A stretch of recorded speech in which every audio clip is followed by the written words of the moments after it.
Fashion is everywhere because we all have to wear clothes, right? All people dress their bodies in some way or another. No culture leaves the body unadorned, but embellishes, decorates, and enhances the body in some way. Dress is the way we learn to feel at home and comfortable in our bodies. Clothing is something we all have in common, and in this lesson, we discuss the important questions of what fashion is and how it has become such an important part of human culture and identity.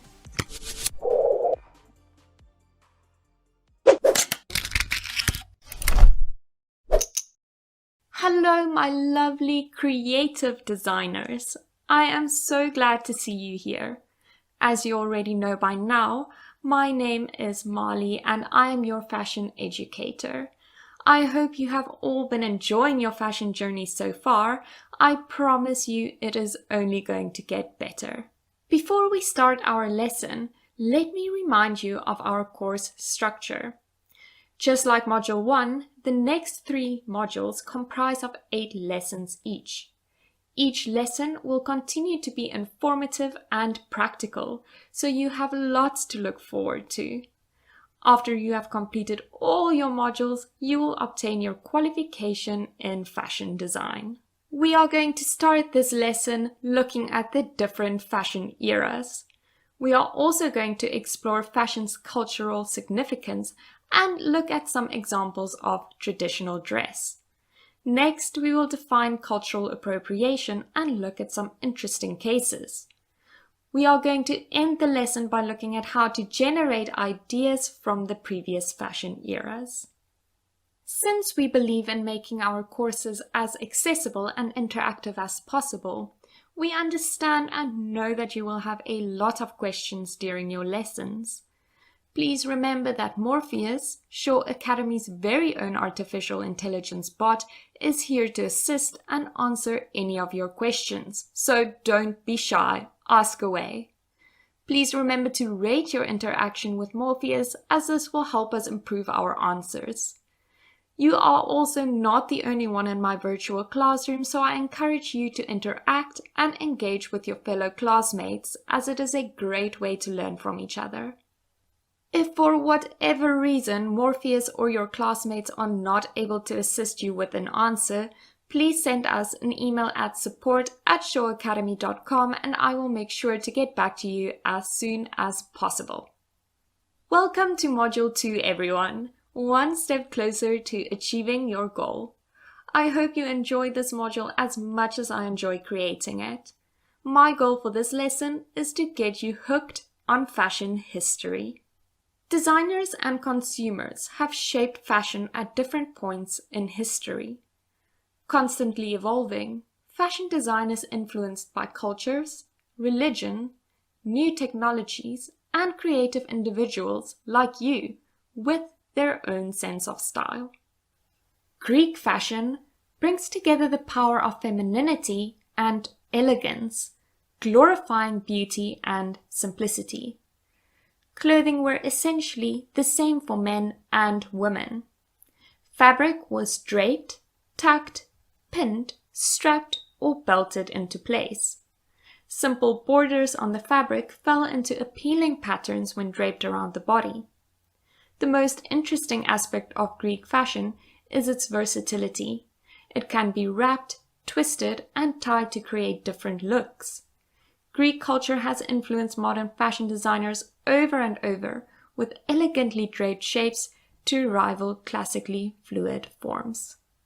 Fashion designers have always been inspired by the different fashion eras. We will look at these modern interpretations throughout this lesson, so stay tuned if you want to see amazing and fabulous designs. Please also let me know if you have a favorite. These designs are from the most recent fashion design runway shows, which shows you some styles never go out of fashion. First, we have a Grecian-inspired dress by Dior. Why Grecian? You can see the fabric was manipulated and draped around the body to create this shape.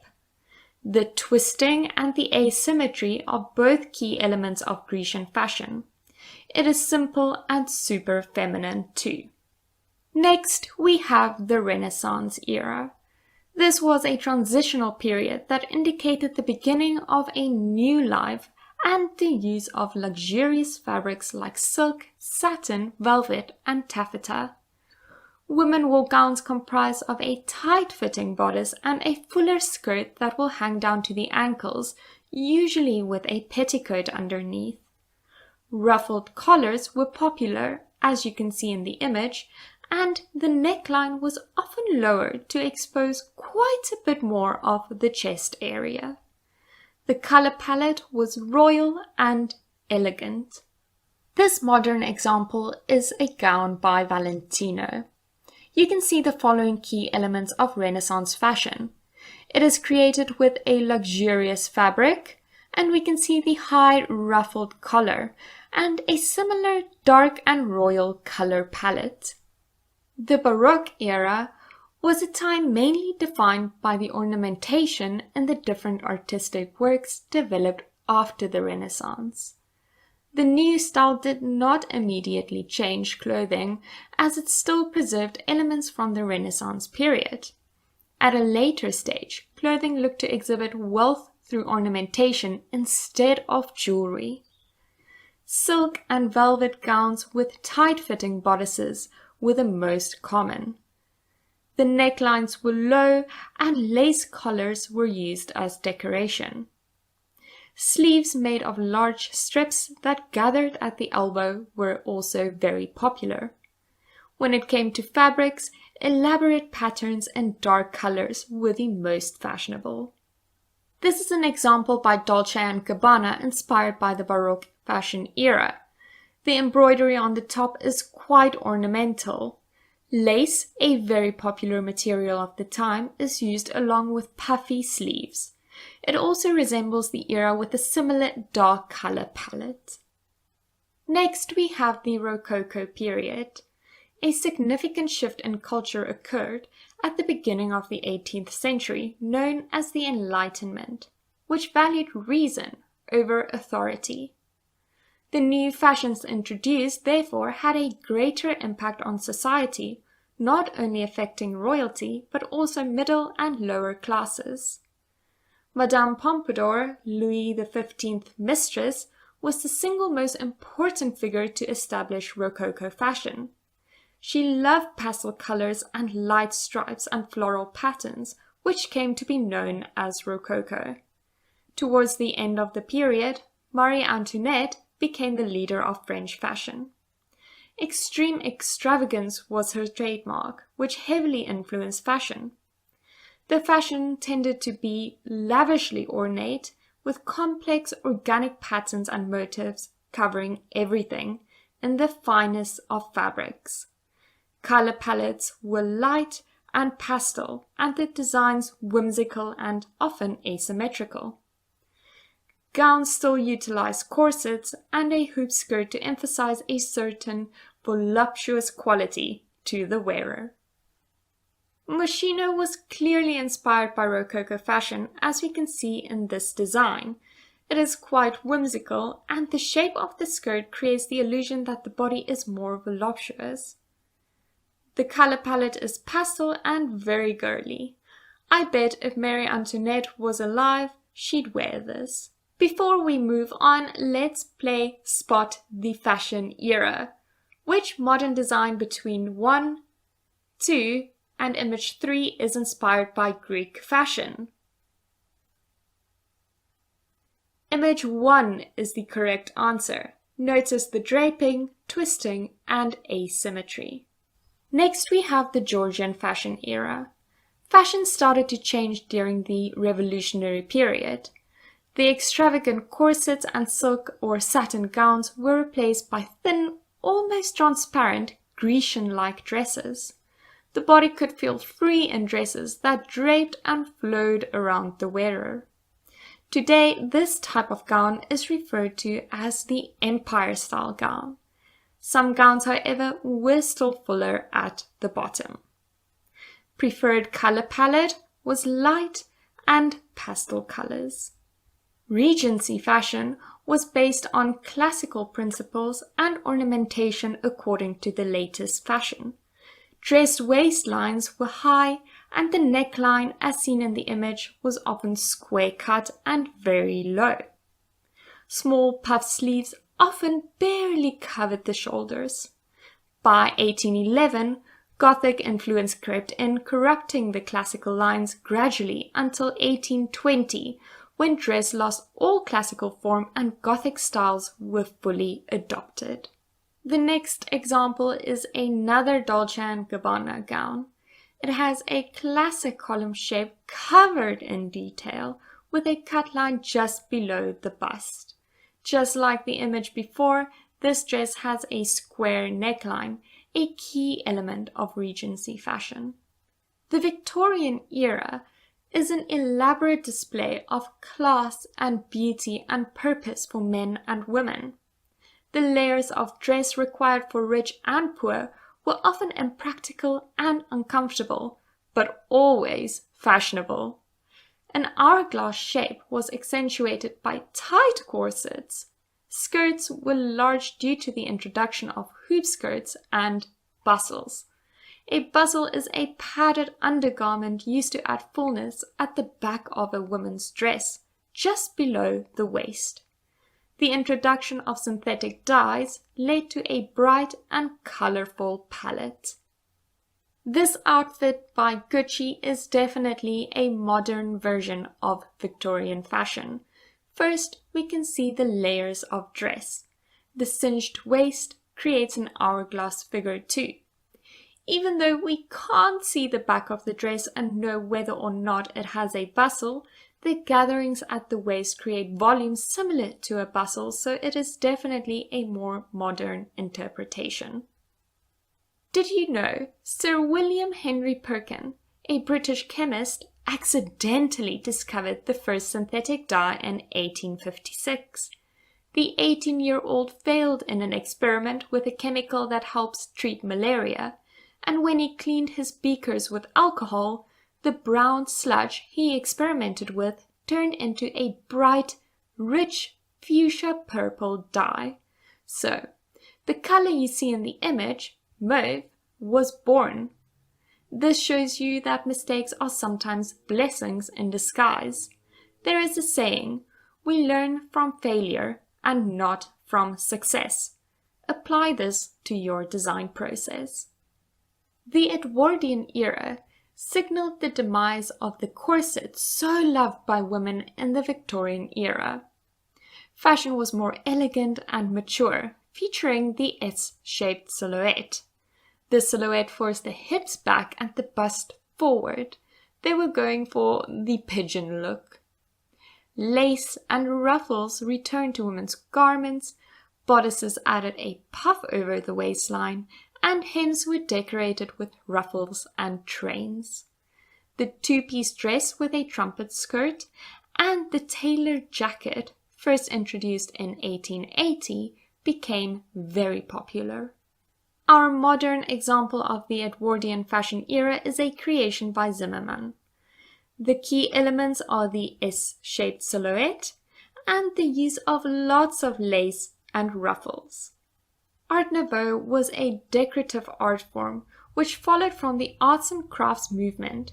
It primarily covered interior, architecture, and jewelry, but its importance filtered through into fashion and fabrics. The stylized flowers and flowing embroidery borders are reflected in the clothing of this era. Clothing created had Oriental influences and embellishments captured the Art Nouveau forms. These kinds of textiles were revived in 1960. In the course of fashion history, 100 years is not a long time. But in the course of fashion history, it is the difference between wearing an ankle-length skirt and corset and easing into leggings and sneakers you are probably wearing today.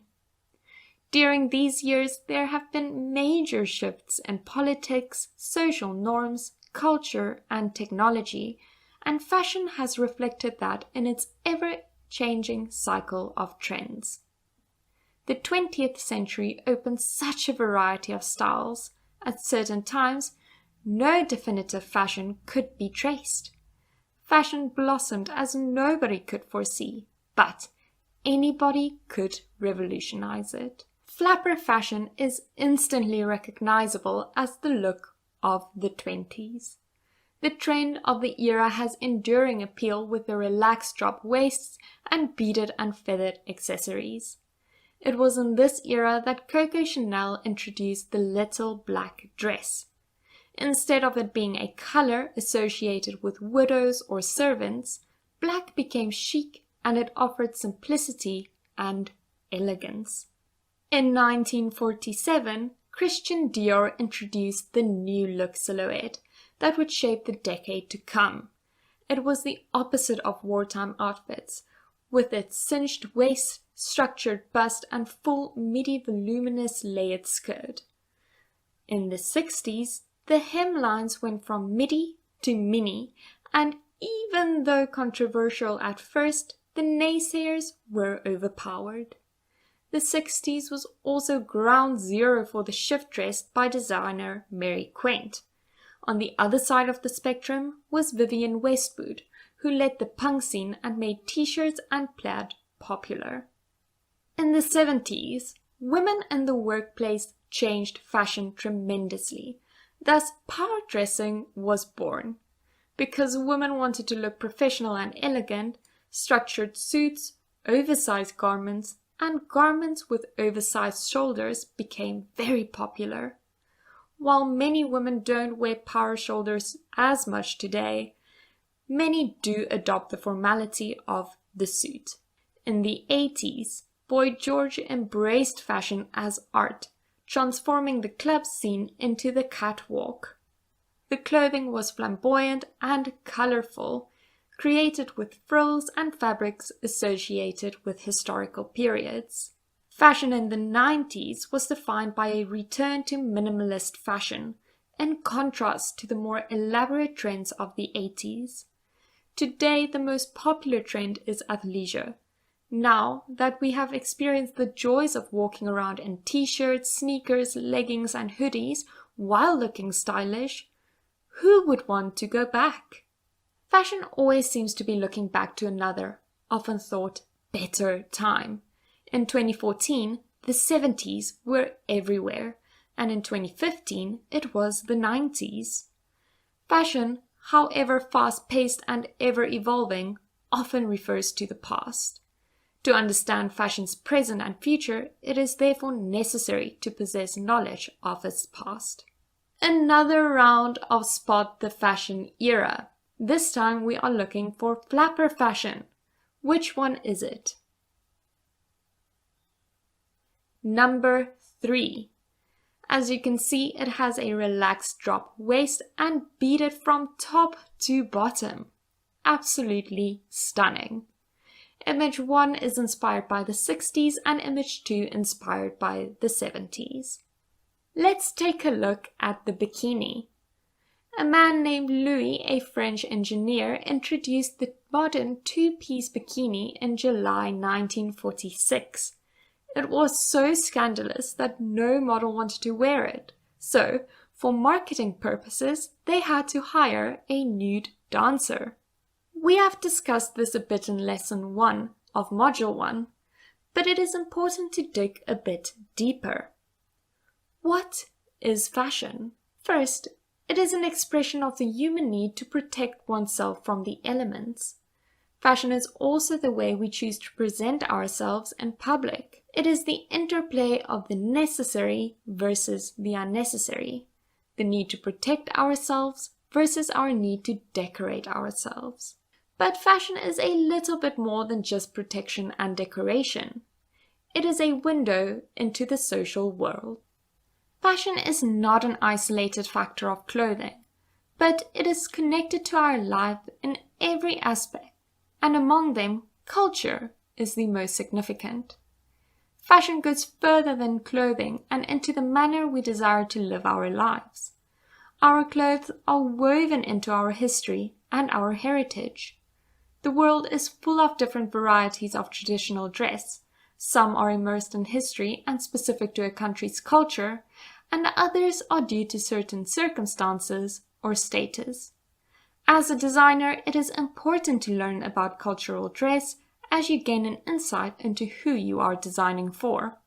Let's look at some examples. The sari is probably the simplest item of clothing.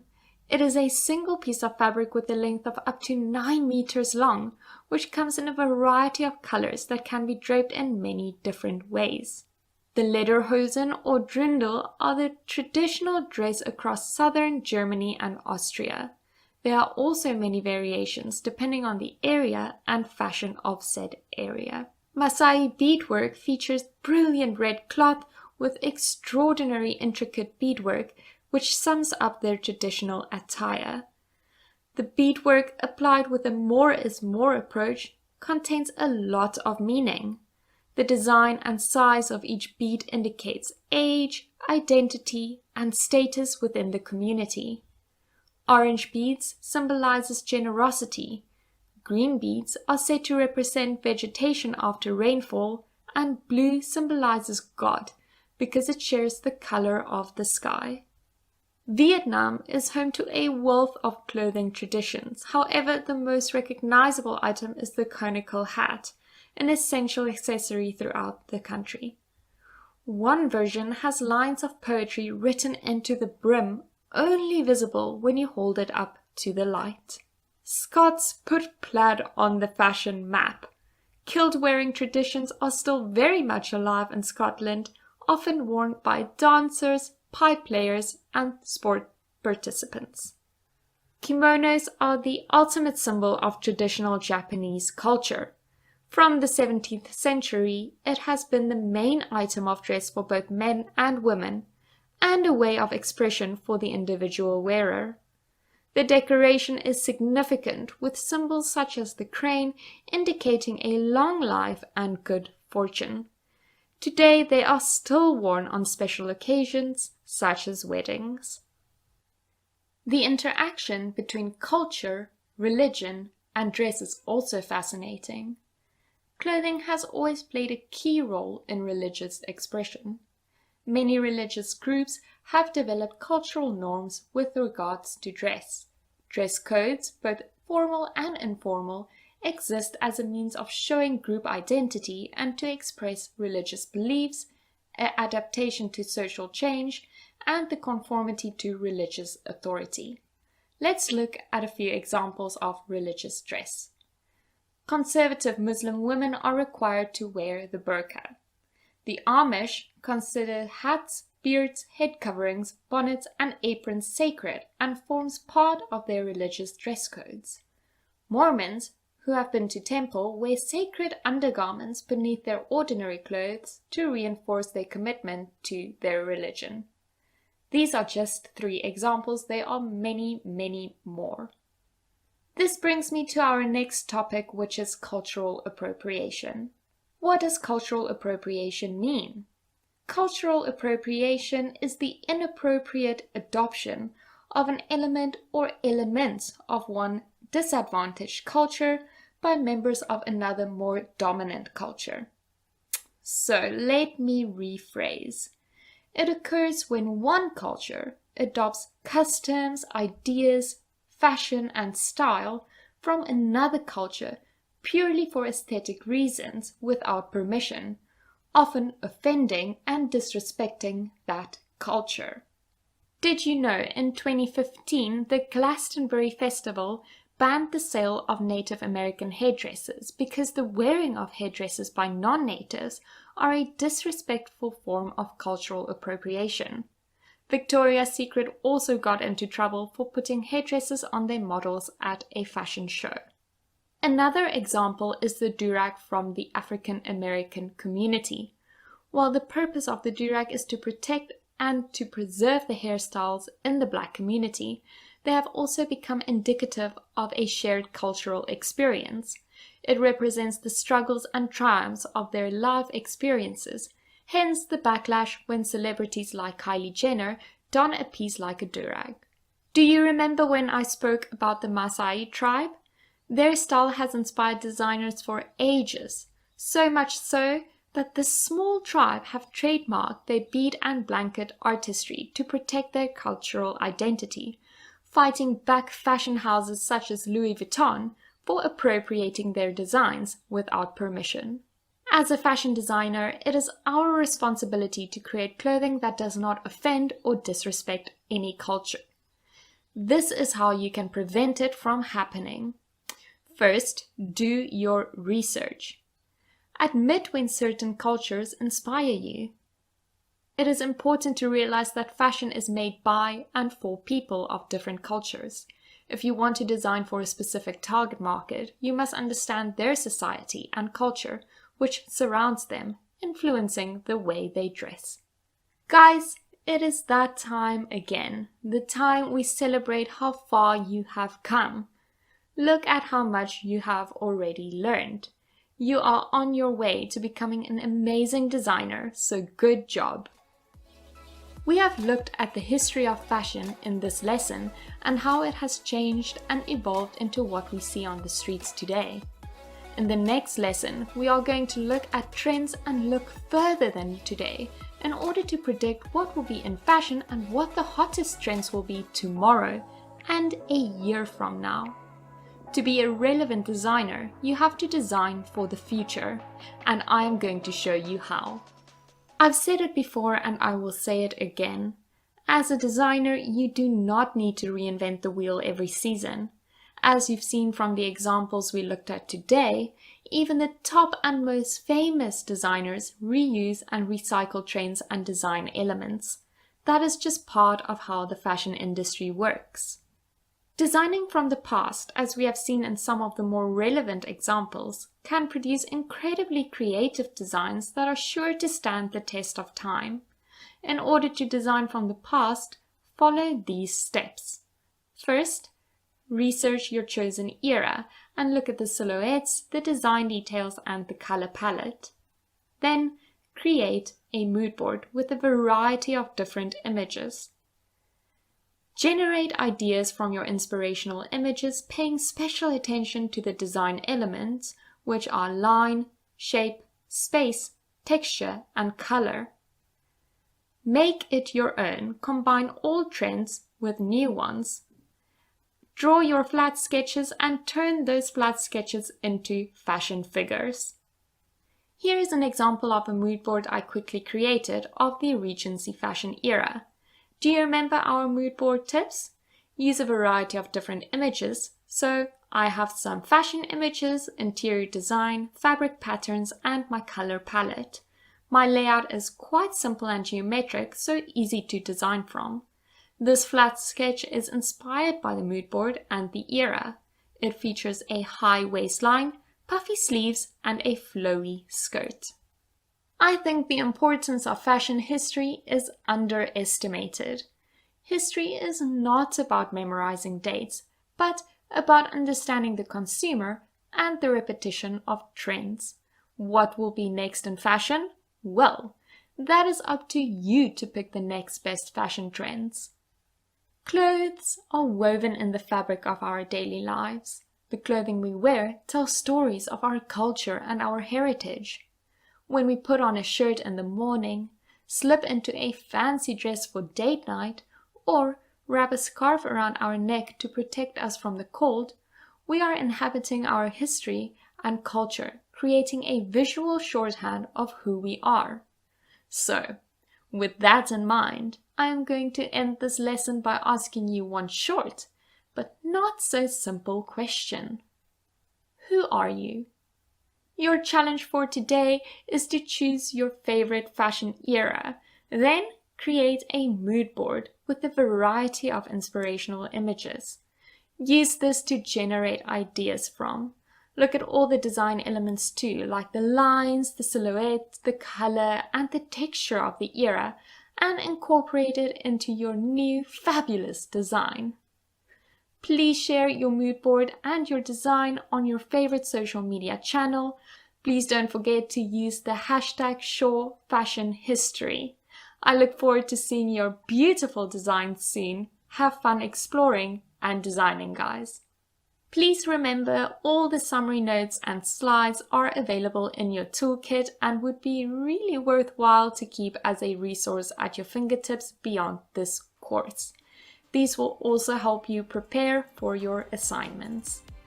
Well done, designers! You have completed lesson 1 of module 2. I look forward to seeing all of you for lesson 2, titled Trending. Until then, as always, stay fashionable.